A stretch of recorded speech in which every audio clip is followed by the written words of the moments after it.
I'm an architect that, of course, I want my design intent to get across, but there's many different ways to do that. I want the builder to come to me and say, if you have a happy client, they are going to refer you on. People are going to come to their home and say, oh, wow, who did this?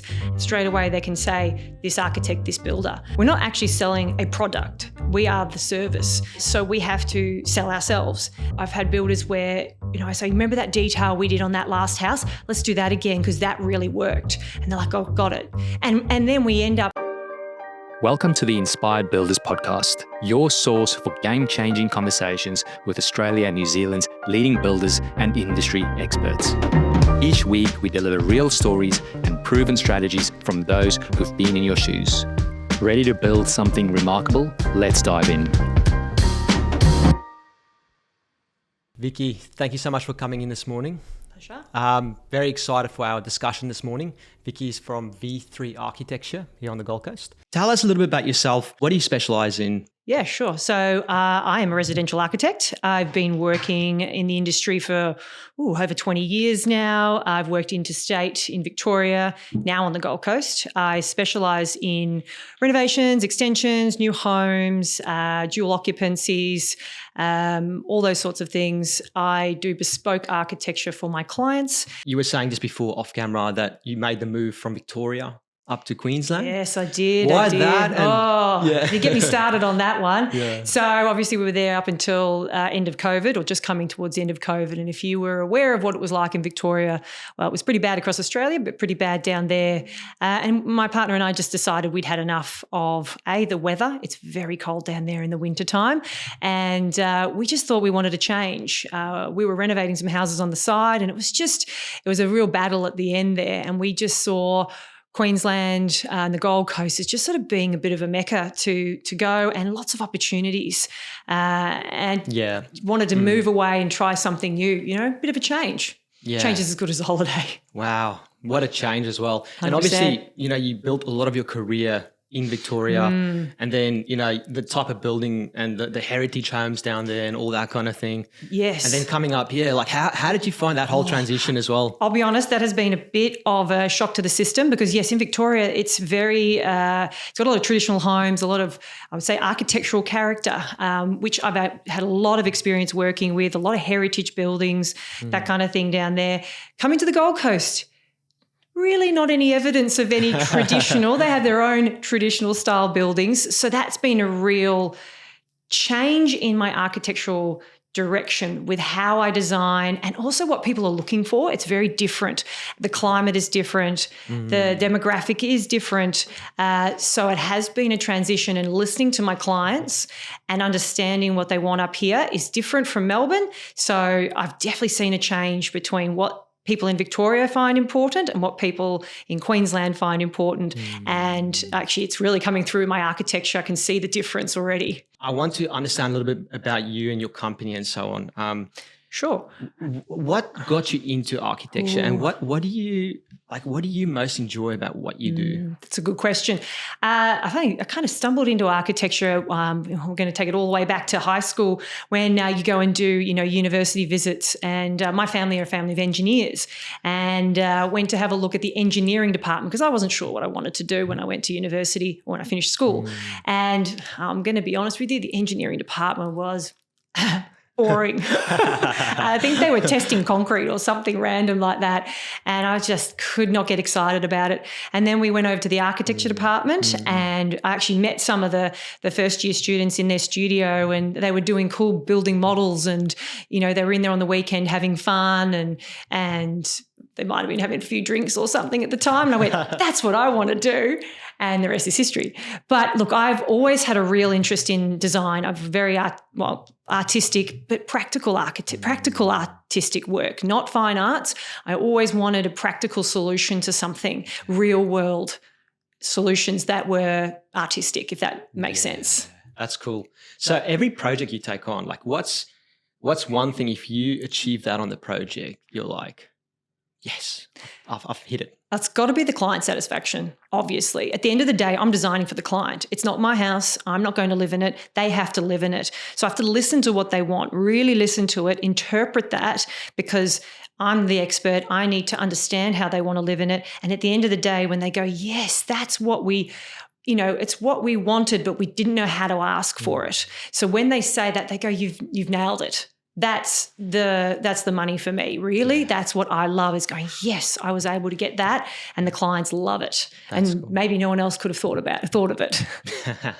That's awesome. So if you kind of look at, like, you've been in the industry or been doing this for over 20 years, if you're looking at, like, what's the ultimate problem that you feel like you're solving right now? When a client comes on board, what are you ultimately giving them a transformation in your own words? Well, most people come to me with spaces that have not been designed. So it's usually like we talk of renovation, because that's a lot of the work that I get, or extensions. Not enough space, and also poorly designed spaces. I'm going to say at the Gold Coast, some of the houses that have been designed, most of them, I just not well thought through. Or maybe at the time that's how people use spaces, but people use them differently now. They want that more indoor-outdoor connection. They want more, sort of family living room, less of a rabbit warren of a space. So it's about reimagining their current floor plan and making the most, even under their existing roof line. That's something I can actually specialize in without adding more space. But oftentimes people want bit more space, so it's adding a bit extra to that as well. Yeah, that's awesome.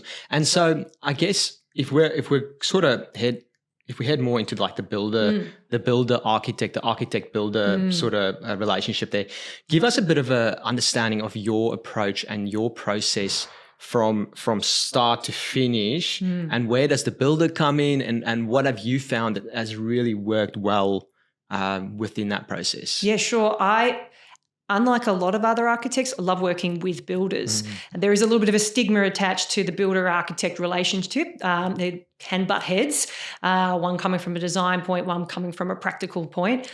I like to think that I'm a practical architect. I want to see practical solutions that meet the budget. So I actually love to get the builder in super early. I'm mainly worked with builders in Victoria from the start. Sometimes they actually recommend me. So I start out by showing them my sketch designs, showing them the design development, working through the process with them and getting their feedback. Oh, no, don't do it like that. We would do it like this. That's going to be expensive. And it really helps because I have a good understanding of construction and costs, but that keeps changing all the time. Yep. And I need real world input as we're going through the process. There's nothing worse than getting to the end of the project, have it all beautifully designed, and suddenly the budget's blown massively. So I'm really, at the moment, even looking for those kind of builders that want to work with an architect all the way through, help the client get to their budget before we finish designing. Like, that's the ultimate architect-builder relationship. And that's when the project will work really well. It's not always possible. Clients want to tender a project. I try and actually avoid that if possible, but because it works best if everybody's on the same page and everybody's working together. Oh, 100%. Just that synergy there just then gets to that common goal, like you say. Obviously, a lot of builders will be listening to this, and for them, I think for a lot of builders, a lot of builders want to work with architects, already work with architects. Some probably don't, but for those that are like listening and they're like, you know what, I'd really want to work with architects, where would their input be most valuable throughout the whole process within that design? Look, the whole way through, because I would say almost initially, I and my clients actually love a builder's feedback early on, because it gets their foot in the door and on the tender list if it was going to happen to tender. But right at the start, when we're coming up with concept designs and I'm saying to the client, look at this fantastic, conservatory I can build you, it's going to cost $100,000. But I'm saying that from not knowing everything. It'd be great if they can come at that point and say, if you do it like this, yes, it'll be 100, or it'll be 120 if you do it like this. And almost preconditioning the client to understand that this is sort of the budget range we're talking about. So it's really, budget is the most key thing that I value builders' input. Buildability as well, yes, but that also influences the budget, because at the moment I think everyone knows that the budgets are so tight because of the construction costs that have gone up recently. and everything we can do for our clients to mitigate and to keep their what's the word for it, when their vision under control, I guess you would say. Correct. Because they can get a little bit carried away and not know that their budget's going over. And I don't want to be the one to say no all the time. You can't have that. And sometimes they don't listen to me. Sometimes they want to hear it from a builder because they think that I perhaps don't know. And I love that backup of a builder. So if there are any builders out there that would like to come in early on a project and work with me and my clients, I'm all for it. Yeah. And so how do you, because obviously you've got two different parties here and they're coming from a little bit of a different perspective. One's very much vision, creative, creating the space. Builders more just about, it's like buildability, etc. How do you make sure, because things can get lost between that. What have you found has really worked well? Well, I guess it comes down to, I'll be honest, a really good set of drawings. Because look, we can't explain everything on a drawing, but having the drawings well laid out, well-dimensioned, clear, not overcomplicated. I know I've seen drawings. My partner is actually a carpenter builder, and he complains of construction drawings that are too busy. There's too much information. It's very difficult to understand. It's about knowing and seeing it from a builder's perspective. That's what I always say to my staff. I say, look, think about who's going to be reading these drawings. How would they read it on site? What's going to make it easy for them to be able to set it out and do it as best as possible? It would be great if the clients always engaged me for the construction stage. It doesn't always happen because some things can't be explained on a drawing. So I guess that's where I think a builder can work with a good architect with a good set of drawings, with enough information.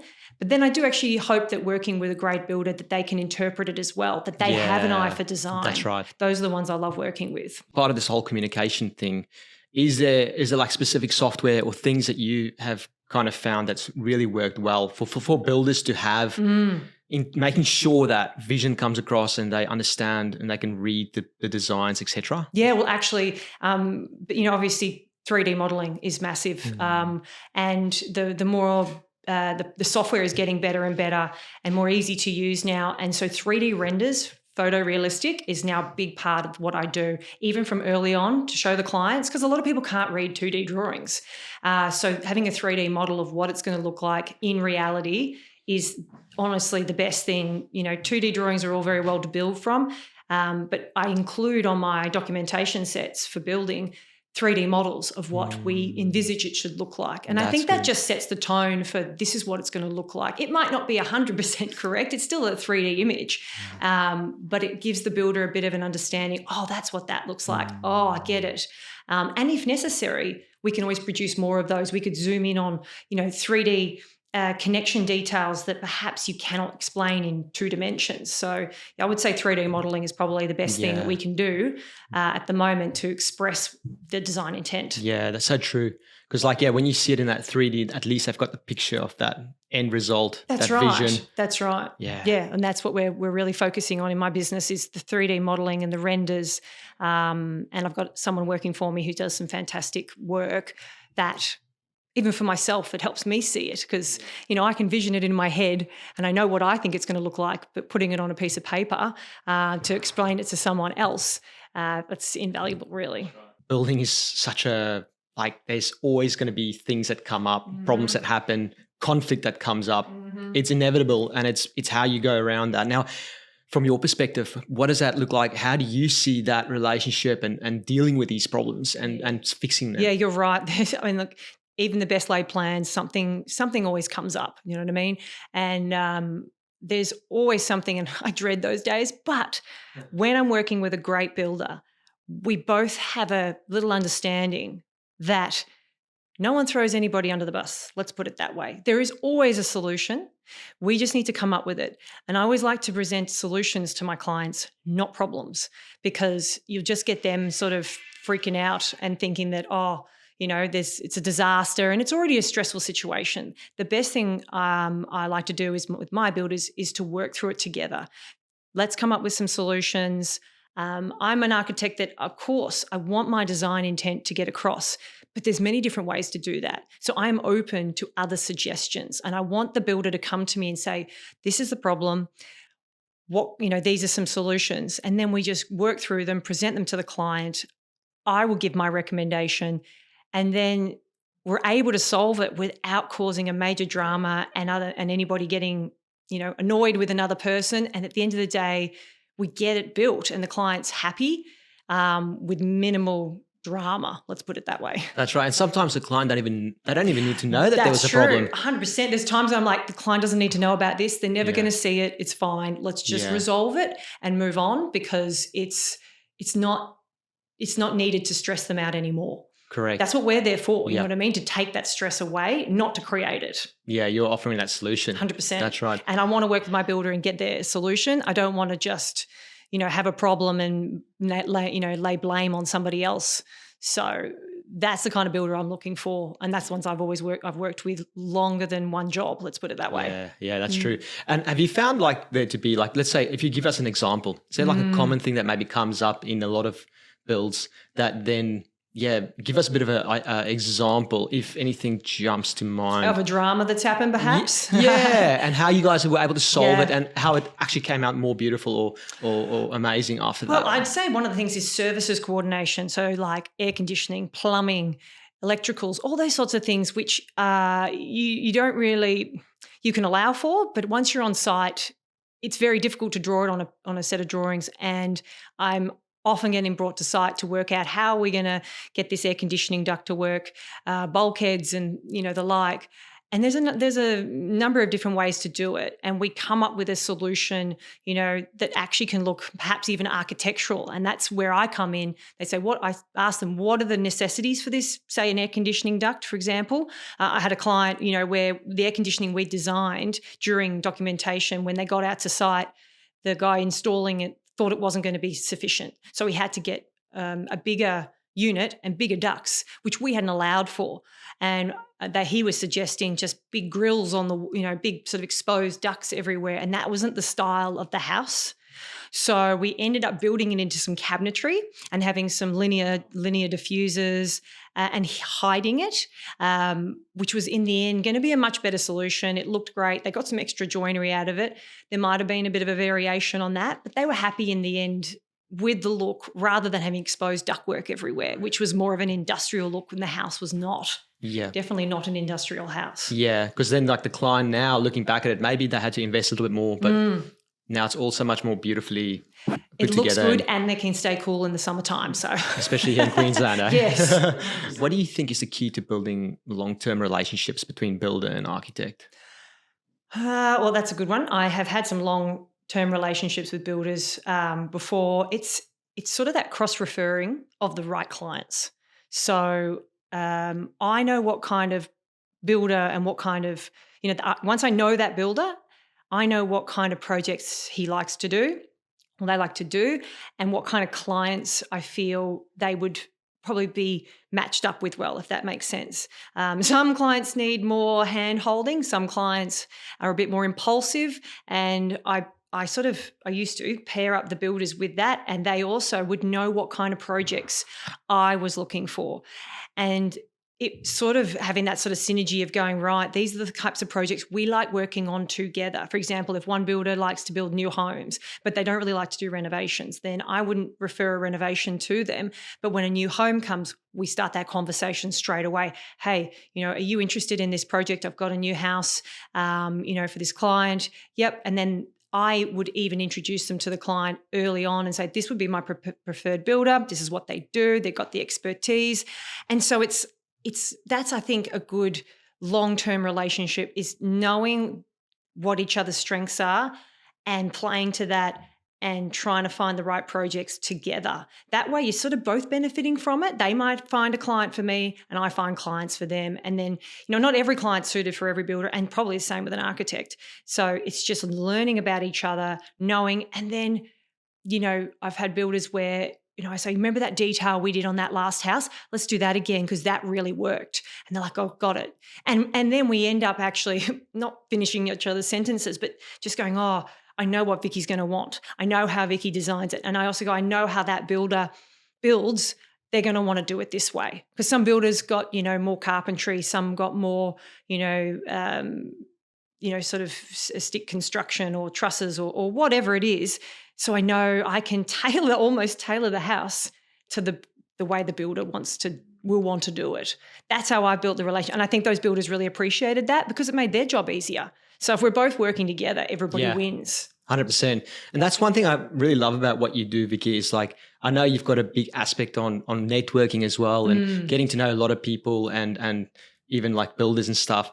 Is that why you do it also, is to understand all these builders and then being able to pair up Absolutely. the client? Yes. Because we all know, and I'm sure you've probably interviewed a number of builders and they're all different. Everybody's got their own story. Everybody's got their own expertise. Everyone's got their own interest in where they want to go. Obviously, starting out, you take whatever, but once you've really built your brand, you know where you want to go. And I try my best to get in front of as many builders as possible so that I can learn about them. Like that's something I do with my business. I learn about my clients. I'm not a cookie cutter architect who just says, that's my style. You're going to take that, I design for them. Same way as the builder, I will know what that builder, how they like to build, what kind of team they have, how many projects they're doing at one time. So I know what kind of project they can handle and pair them up with that kind of client and that kind of project. So the more builders I can meet and the more that want to work with architects, so that's a big one. Not all want to work with architects. I know when that's the case. I've seen that, and maybe those don't. There's a few on the Gold Coast, I'll be honest, because I don't know if they know what we do. Some don't know what we do that's different from draftsmen, building designers. So it's a little bit of a learning experience or a teaching experience. So I'm happy to talk to anyone about it. It's and I can imagine there's builders probably listening to this and going, you know what, like I really want to approach, say, like yourself, Vicky, like V3 Architecture or like an architect in their location, but they're like, oh, but I'm not too sure what this architect would want, and maybe they've got too many builders on their books. Yeah, that's true. What would you say to something like that? Oh, reach out, because I've always got projects coming up and I'm always trying to find, at the moment people are tendering.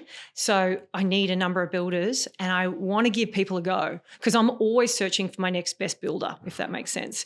I had a core group of, say, 4 in Victoria. Up here, I'm also looking for 4 or 5 that I would pair up with my clients so you can almost beat the tender. That's what I try and tell my clients, like, no tender, we're just going with this builder for these reasons. I would say reach out.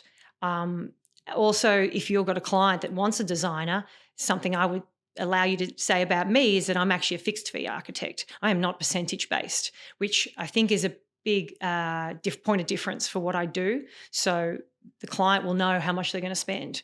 And that's, I think, a bit of a difference for a lot of architects charge the percentage based, which is very volatile in this economic climate with the prices of construction going up and down. It's hard to know what the price is going to be at the start. So I would have them reach out any day of the week. Love to catch up for one, coffees, a drink at the pub, whatever, and just have a chat. You know what I mean? I'm looking for builders that want to work with someone and get their foot in the door, and likewise for myself. Works both ways. Of course. A builder sitting there, like, what's the ultimate mindset that you're looking for in a builder? The way they think about working with clients, with architect, just their whole, what's that mindset? Can-do attitude. Yeah. Something that I always talk about is I don't like people who say, you can't do this. No, I can't do that, or we can't do that. It's okay if you can't do things. I get that. But I'm looking for someone to say, oh, yes, we can do that. Okay, it might be tricky. It might be difficult, but we can do that. And there is a way. Don't tell me what we can't do. Tell me what we can do. I love a positive attitude, not a negative attitude. And there are builders, I'm going to be honest, that have got that negative attitude that it's in the too hard basket. I'm looking for the ones that want to push the design envelope. And I'm not doing crazy designs. I'm a practical architect. So I'm not talking about craziness. I'm talking just make it a bit better. It doesn't have to be stock standard. Let's just take it that next level. That will reflect on me as an architect and on the builder as a build. At the end of the day, you want to put your name on something that looks cool, looks great. That's what I got into this for, to look at something and go, I did that. That's fantastic. And when a builder can see that too, I know that it's my reflection, my my vision is going to actually come to fruition at the end of the day. If a builder takes that on and they go with that can-do attitude, and yes, sometimes it's solving problems that, Yeah. and you just come with like, yeah, no, that's fine. Let's do it. Let's find a way. Correct. What have you found has been like the result of that, like in the short term and in the long term? Well, I think those builders get more projects because, it reflects on them that they are, clients always say to me, if they've interviewed a few builders, oh, this builder came, he was a bit negative. He kept saying, oh, that's a bit hard. And then they said, oh, I met with another one and they were really positive. They had a really positive. So straight away, you're going to get your foot in the door and already start that really good relationship with the client because you're going to be there every day with them once you're on site. And that's a tense situation, often even if they're living in the house, which is a whole nother situation. But it also comes out in the end result that you don't end up with something that's just half there and you can feel like, it's just something missing because you didn't go that extra mile.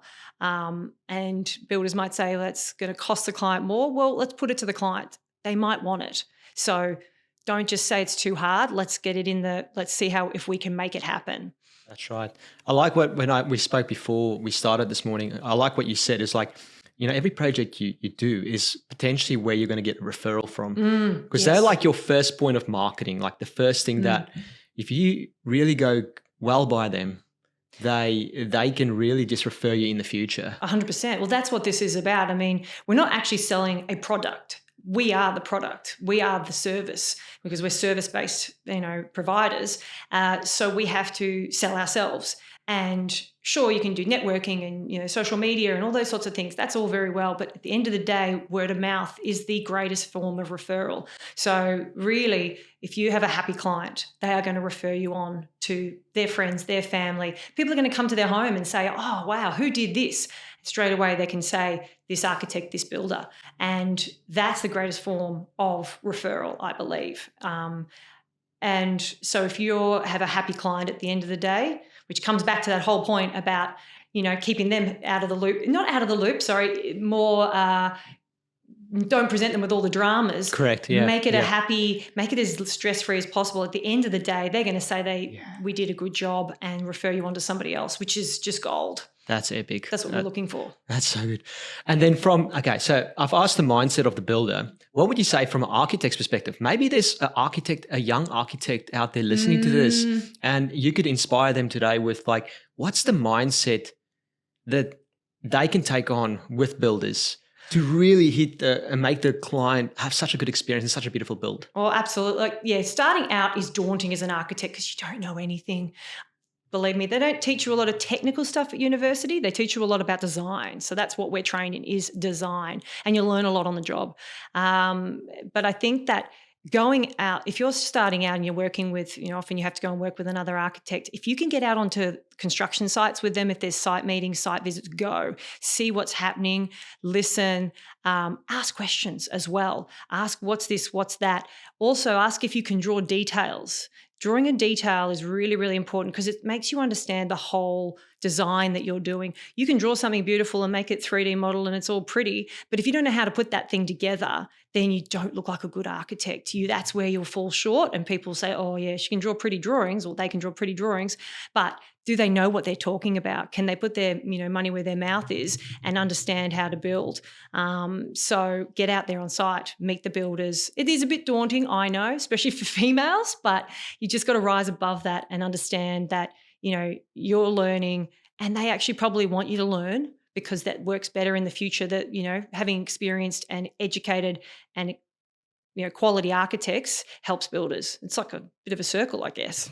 One thing I've really loved looking at V3 architecture and the whole brand, it's like you're talking to all the pain points, beautiful imagery of all the builds and the beautiful designs you guys have done, and very active on social media. Yes. Your education is on point, which is epic. Thank you. Yes, it's been a big push actually moving to the Gold Coast is the education because I'll be honest, not many people seem to know what we do in comparison to draftsmen and building designers. From where I come from, interstate, it's kind of well known. Up here, not so much. So I'm out there really trying to educate the layperson, obviously my clients, and also some builders, because I don't think there is a stigma attached to architects that we only do, crazy designs and maybe just the high-end work, and that we're too expensive for the smaller stuff. Now, as a fixed fee architect, I'm not as expensive as percentage based, but I like to think that it's actually not an expense. It's actually an investment. We all know architect designed homes, at the end of the day, when you go to sell, which will happen eventually, you have to sell your home, whether you've moved on or moved out of this world, someone's going to sell the house. An architect designed house will sell better. So I like to think about our fees as an investment in your future, in the future of your home, in your investment property, whatever it is. So why would you spend, a small amount and not get as much as you could? With a little bit more, you do end up getting a best result. And so let's say a builder, in that situation, they might just want to get some plans drawn up. Mm-hmm. But what if they went to that client and said, you know what, have you considered, for example, talking to someone like Vicky? First of all, I think a lot of people don't know. I'm not sure if they know or not. There's not just one way to do something. There's a million different ways. And look, at the end of the day, I say there's no right or wrong answer, but there is good design and there's bad design. And even if you're not a designer, even if you're a layperson, you will know if something doesn't feel right. When you walk into a house and you go, something wrong here. I don't know what it is, but it's bothering me. And that's what we are trying to do. And we can see it in 2 dimensions. And I see it when I go to people's houses, and I can go straight away, that door is in the wrong spot. And it'd be amazing if you just move that door over there, massive change. I know it sounds ridiculous and small, but it is the small things that create the best result. And sometimes you don't need to, you need a trained person to know what that is, and to say you need to move this here, move that there, move this around, don't walk through this because that creates a bottleneck. And think about it as a whole. That's the other side of it, is thinking about it as a whole. I think sometimes people go, I just want to plan for this. And the thing is, once you start changing one thing, it's a flow-on effect. And I've seen people do it and I think, I just wish you had come to me first. Let's look at the whole thing. How does that one change everything else? So you might only do that one change, but you don't shoot yourself in the foot for, the rest of the house or future. Right, might do stage 2, stage 3 down the track. Let's not stuff it up now. Let's get it right now and do parts of it. And that's actually something, I know I'm digressing here, but that's awesome. I look at people's projects sometimes and they don't have the budget for everything that they really want. So I say to them, let's look at everything you want, but let's think about it in stages. So you might want that ensuite. That's great. We can compartmentalize that. You might want this extension. You might want a pergola. We can compartment. But then these bits in the middle, they all have to happen at the one time. But at least you know what the grand plan is for the end of the day. And you can confidently go, let's just do this part because that's what we've got the money for now. Then your house is perhaps revalued. You've got more money. Right, do the next part. So that's an approach that I come at it with. Like, let's say that builder had that person come to them and they decided to, go, let's introduce you to Vicky or someone like Vicky. What does that then ultimately achieve for the client at the end of the day if they went that way and they went with the grand plan? I think value, really. At the end of the day, why would you spend a little bit of money on a poor design, spend a little bit more on a great design, something that you'll be happy with forever, rather than something that's a stopgap for the time being? That's probably what we do differently, is we solve problems. We don't just draw. So you get a draftsman, they will draw what you want, but not potentially what you're asking for. And it's the job of the architect to come and say, what are they really asking for here? And then ask the questions in between the questions. So, I want, an outdoor area. Why, how are we using this space? What have you thought about that? Have you thought about this? And then offer other solutions, things they might not have thought of. So I always come up with 3 options for a floor plan and always throw in one they haven't thought of.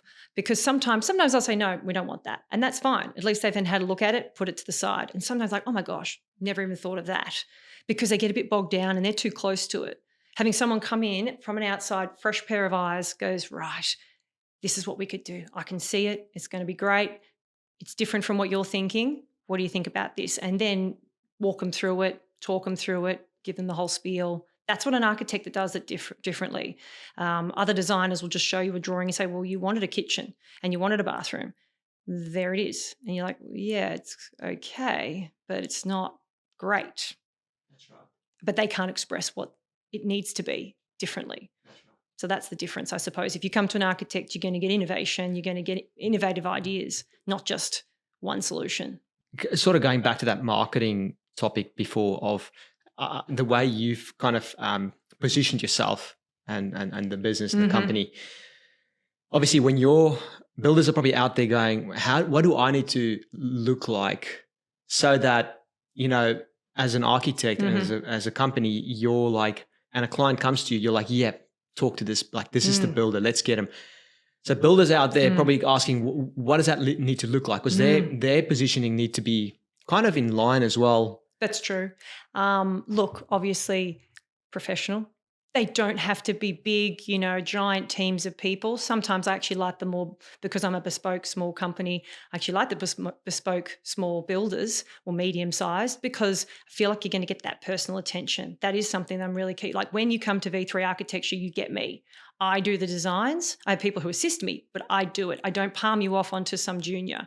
So I want to speak to the directors or the people in charge. I want to know that we're on a similar working level, I guess, or relationship, that we understand each other.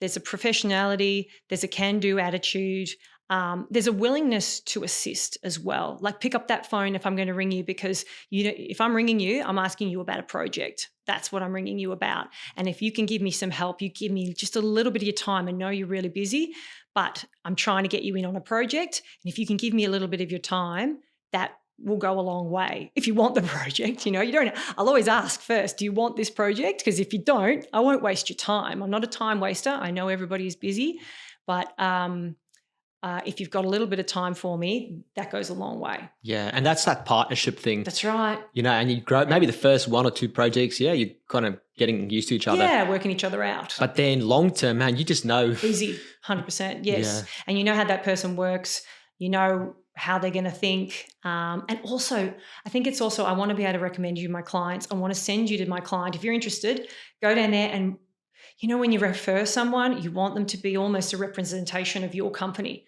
So I need to feel that person's going to present well to the client, and that the client's going to ring up afterwards and go, that was great. I'm so glad you sent, Matt down. He was really nice, gave us some ideas, and also be on my team.